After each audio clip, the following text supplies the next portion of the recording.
الرحمن الرحيم. السلام عليكم ورحمة الله وبركاته. لمان انت مقاعيقة يموقعيقة تقان ومدى الصوماليات ملك السواد جوغدان وحنا دي الله يورتا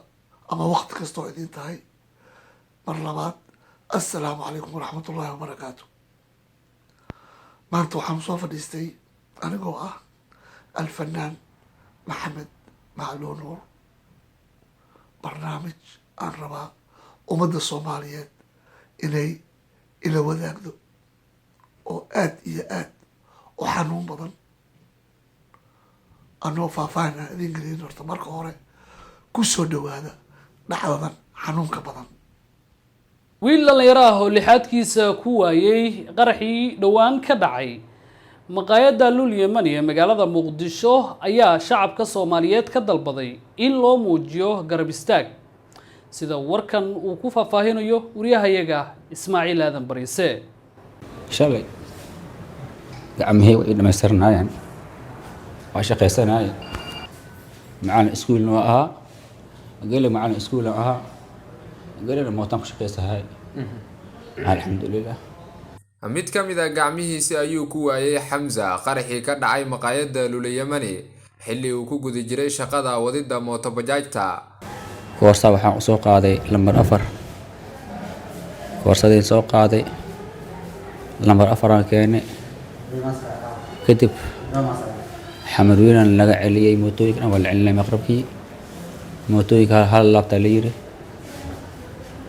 waa noo qasbay anagoo dhowr ah waa laabanay kadib waxaan soo qaaday hal qof kale iskool bulisiir ah soo qaaday oo hal door aan soo qaaday anoo isdhahayo ka gal maxaa la yiraahdaa wadadan Bakaara ka gal anoo isdhahayo xaafadaadii maadaama magaalo ay xun tahay xaafadada Bakaara iskaga gal markaas ka gal anoo dhahayo waxaan ka war helay hal mar gow aan ka war helay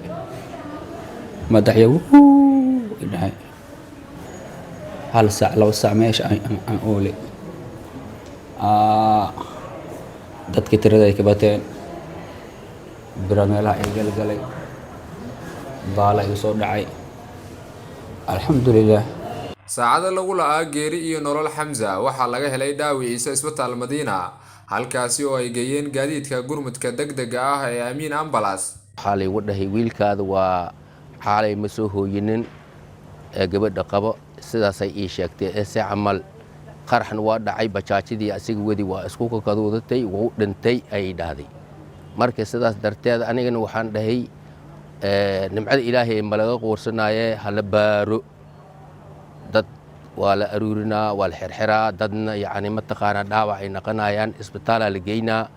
isbitaalka laga soo babaaraan dhahay marka isbitaaladan ka soo baareen ay dhaheen isbitaaladii ay ka soo baareen adiga 6 saac waqtigii 6 saac ahaadii telefoon ii soo direen waxay dhaheen aaba wiilkii wuu nool yahay gacanta bidaxda eber waaye waa ka go'day dhaawac kuleela gaari calooshana waa qaliina lagu sameeyay firira ka gaari marka insha Allah wiilka tacabaan waaye ogaa waa leedahay. waxaan ahaa jaamici ay wax soo bareen waalidiintiisa waxaan ku shaqaysanayay mooto bajaaj waxaan madaxweynaha Soomaaliya iyo ra'iisul wasaaraha ka codsanay in caafimaadkayga ay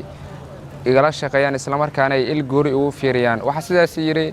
Xamza oo ka mid ahaa dadkii ku dhaawacmay qaraxii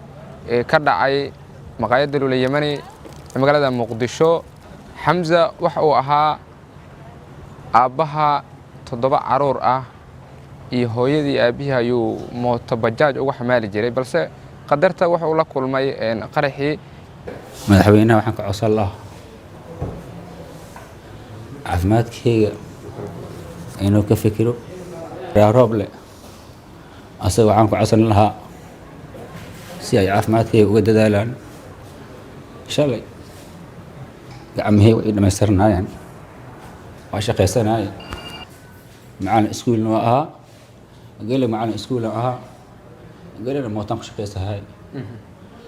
Xamza oo ahaa hormuudka qoyskiisa isla markaana gacantiisa ku waayay qaraxaasi waxa uu hadda la ildaran yahay dhaawac xooggan oo kasoo gaaray caloosha iyo madaxa, ma haysta daryeelkii caafimaad ee uu u baahnaa, waxaana qoyska Xamse oo aan awoodin lacagta daawada ay ummadda Soomaaliyeed ka codsadeen inay soo caawiyaan. dhaqaalihii wixii anagana laga rabaa dhaqaatiirta waraaqeen oo soo qoreen waxaana la lahay anaga waa idin dadaaleen haddana waa idin dadaalnay laakiin wixii qarashta idinka iska bixiyeysiin anagana waxaan haysana ma laha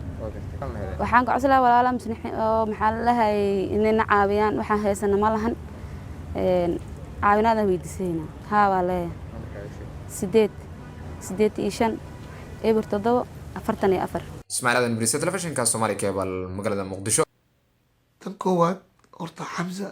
ilaahay caafimaad ha siiyo. waadna maqasheen hadalkiisa iyo hadalkii wariyaha iyo hadalka faamiligiisa. Xamse waa wiil looma ooyaan looma aaraan ayuu kasoo jeedaa beelahaas. marka waxaa cajiib ah oo aniga ilaa hadda aan la yaabanahay isbitaalkii dowladda aan ku ogahay Madiina oo shalay maantaan layla geeyey duqa magaalada iyo wasiirada caafimaadka alaab daawo iyo sariiro iyo jinni oo dowladda leedahay oo noo caddeeyeen in maanta sidaa aada maqlayseen waa shay cajiib ah. marka dhammaan waxaan fariin u dirayaa kow wasiirada caafimaadka Dr. Fawziya waa ku salaamay. salaan kadib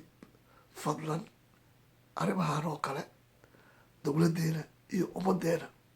ceeb ayay ku tahay. dad dhaaba halis ah soo gaaray haddana in loogu daro qarashaa loo baahan yahay. marka tan koowaad wasiirada caafimaadka waxaan ka codsanayaa Dr. Fawziya intii dadkeena qurmad joogta ah iska soo habeeno walaashay waxaad u qortaa warqad oo hal wiig ah haddaad nagu saacidi kartid oo wiilkan Xamse meel lagu hayo sababtoo ah hadda guriga haddii la geeyo korkiisa iyo wixiis waa ujeedaa dhibaata imaan kara infectiona imaan kara isbitaal privatane waa lacag zaa'id ah. marka waxaan kaa codsanaynaa intii iska soo habe aheeno hal wiig agaasimaha guud ee isbitaal Madiina warqad noogu qor. taasna mehan oogu baxay. marka walaalayaal waad aragteen waadna maqasheen wixii meha ka dhacay. marka waxaan idinka codsanayaa haddana waxaan idin soo dirayaa nambarkii oo reeraha ay ku codsanayaan in caawinaad wiilkooda loogu geysto. marka ummadda Soomaaliyeed inta muxsiniinta ah oo khayrka jecel waad la socotiin. bisha haddaan ku jirno waa Rajab, Shacbaan, Ramadaana ku xigta waa bisha khayrka eed. wiilkan Soomaali oo walaalkeen ah wax aan u qabano kow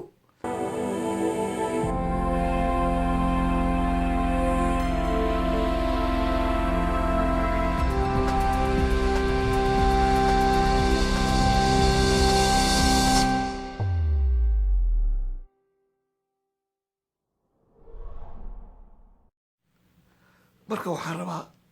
farin yarna inaan u faro ummadda Soomaaliyeed. waad la socotiin dowladda Sheekh Shariif waxaan ku eedeynay badiyaa la gatay iyo ma ogi oo yiri ikan oo yiri. kow labo waxaa timid dowladdii Xasan Sheekh waxaan ku eedeynay corruption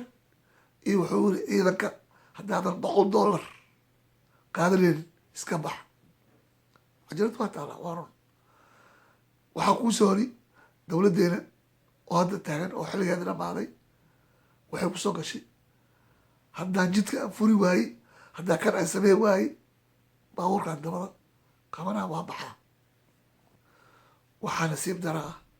in dowladdeena maanta ay mar kasto ku soo celceliso laba shay oo cajiib ah. 6 bil hal sana markay soo wareegato waxaad maqlaysaa ciidankii lacagta waa la siiyey, shaqaalaha dowladda lacagta waa la siiyey. ko iyo daantiyaa nagala cafiyey bes laxmila kasoo wareeganaysaa wasiirka waa soo hadlaa mushaarka toos baa loo qaatay kulli toos baa loo qaatay okay caawi dadka masaakiinta oo u baahan isbitaal iyo daawo iyo waxaas wax ka hadli ma jiraa weligiis marka waxaan ka codsanayaa in allaala aan ku soo bilaabayo madaxda dowladda inta magaceyga iyo muuqayga taqaan iyo inta aan asxaab nahay aqalka sare golaha shacabka wasiirada waxaan ka codsanayaa wax allaale waxaad u qaban kartaan shaksi ahaan dowlad aan maba idin dhaahiye ceeb intaan nagu filane shaksi ahaan waxaad u qaban kartaan yaa inaad u qabataan wiilkan dhalinyarada ah iyo waxaan fariin u farayaa inta soomaaliyeed oo adduunka joogaan oo cajaladan ay daaban doonto waxay u qaban karaan wiilkan in loo qabto fariintan waxaa kaloo u farayaa labada wasiir oo kale ah wasiirka maaliyadda bayle iyo wasiiradda caafimaadka doctor safuusiya xamza waa wiil looma ooyaan looma aaraan ayuu kasoo jeedaa beylahaas horta xamza ilaahay caafimaadda siiyo doctor safuusiya horta waad mahadsan tahay waan kula soconaa dadaalka aad ku jirtid ilaahay garabkaaga ha galo culeys xoog badan ayaa ku saaran ilaahay garabkaaga galo laakiin waxaan kaa codsanaa haddaad samey kartid inta soomaali aan lacag ugu soo aruurinayno wiilkan dhalinyarada ah oo duruufta haasato haddaad xaasho u qori kartid codsi isbitaalka madiina agaasimaha guud ko tan labaad wasiir bayle adigana waxaan kaa codsanaa maadaama aad iyo aad u dadaashay oo mar kasto aad noo timaadid wax kheyr aada noo sheegtaa waxaa kamida soomaali deynti waa laga cafiyey ko ciidanka shaqaalaha mushaharkooda way qaataan labo marka waxaan kaa codsanaynaa haddaad halkoo wiig aad ka bixi kartid ka wasaare ahaan ama ka shaksi ahaan maadaama nin taariikh weyn ku leh ummadda soomaaliyeed aad tahay wiilkan dhalinyarada ah intaan anaga iska soo qaban qaabinayno oo ah soomaalida qurba joogta ah tan labaad waxaan ka codsanaa ummadda soomaaliyeed nin allaala ninkii cajiladan arko inuu u gudbiyo ninka walaalkiisa soomaali ah labo taleefankan oo hadda lasoo qoray oo cidda soo sheegeen ha loo diro dad xamar joogaan hadday ayaga yihiin si lacagtii u gaarto hadday ayaga aheenna saan qalad u dhicin aniga hadda macluu ahaan waxaan u diray nin aniga iga wakiil ah aan dhahay masawirkaan qaado cajaladan taleefonkan wax toos ugu tag hadday ayaga yihiin wax allaala waxaan kuu soo dhiibo ama saaxiibadeeda soo dhiibaan u gudbi marka waxaan idinka codsanayaa inta aan ku leeyahay taageero canada america imaaraadka kuwait qatar talyaaniga holland sweden meel kasto waxaan idinka codsanayaa walaalayaalow ninkan dhalinyarada ah oo weli ah looma ooyaan oo kasoo jeedo soomaalinimo islaamnimo aan wax ugu qabano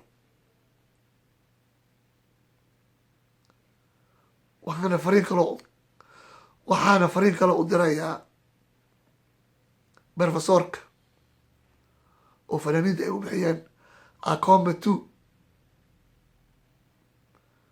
cambaan inta ka soo cuni iyo xagga managa cuni karo iyo xagga soo ahay iyo kan soo ahay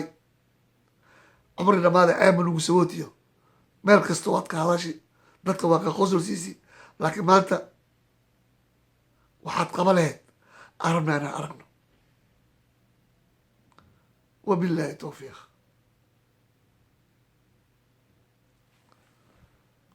warkaygana intaasaan kusoo gabagabeeyey